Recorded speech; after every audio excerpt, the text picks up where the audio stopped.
Colson patrols the Puget Sound. As a sergeant with Washington's Department of Fish and Wildlife, it's his job to protect our state's natural resources. That guy's got a net out to the left. On this day, hey, Fish and Wildlife Police, I'm just going to step on board real quick. he's working with Sergeant Mike Sensi, You guys got any fish on board? checking if commercial fishing boats like this one and this one are sticking to the rules. So we're going to end up making contact with them to ensure that they're licensed, to make sure that they aren't in possession of any type of fish they're not supposed to have. And in this case, they were.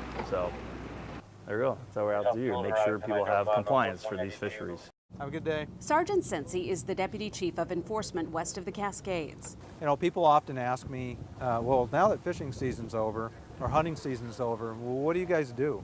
Fish and Wildlife Police, guys, we're just going to slide alongside here. Poaching occurs 365 days a year. Any fish down below? Mind if I check? WDFW officers enforce federal and state law from 200 miles out in the water to our state's borders. If you poach something in another jurisdiction, even if it's in another country, and you possess that animal or parts of that animal, say a rhino horn, for example, in the state of Washington, I'm able to address that act with state law. A ballot measure could add 10 more animals officers need to be experts on, everything from the rhinoceros to pangolins. It's like an anteater, often a spiny anteater. Gary Geddes showed us some of the contraband confiscated by the federal government and donated to the Point Defiance Zoo and Aquarium. Ground up bones from tigers. They're used for medicinal purposes. Tortoiseshell bracelets. And this shark fin, often used for soup. These are cut off and the animals just left to flail in the water, so they're really just wasted. Shark finning alone is taking 100 million sharks a year. We know the health of the oceans is not getting any better, so the ability for animals like that, taken at those large numbers, to bounce back, it's unlikely. Most valuable on this table, elephant tusk, sometimes worth up to $60,000. A recent analysis found poachers killed more than 100,000 elephants in 3 years. Fewer than 500,000 remain in the wild. There's always been incidental poaching that we've had examples of, but to know that what's in your hand could be the last of the ones that are in the wild, that's the biggest impact. Animal rights groups back Initiative 1401, hoping a state ban on the sale or trade of parts from endangered animals like tigers. But sadly, tiger products are not necessarily illegal to buy or sell in the United States of America. Will attack the economic incentives for trafficking and beef up federal and international laws.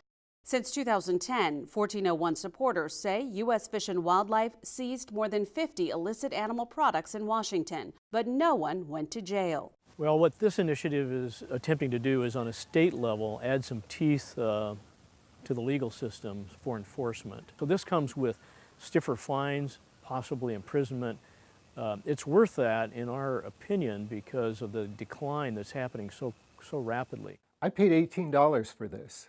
And yet the punishment for my giving it away would be prison time. John Reagan owns antique malls, including Centralia Square. We opened in 1985. Collectors worry they're the real targets of I-1401.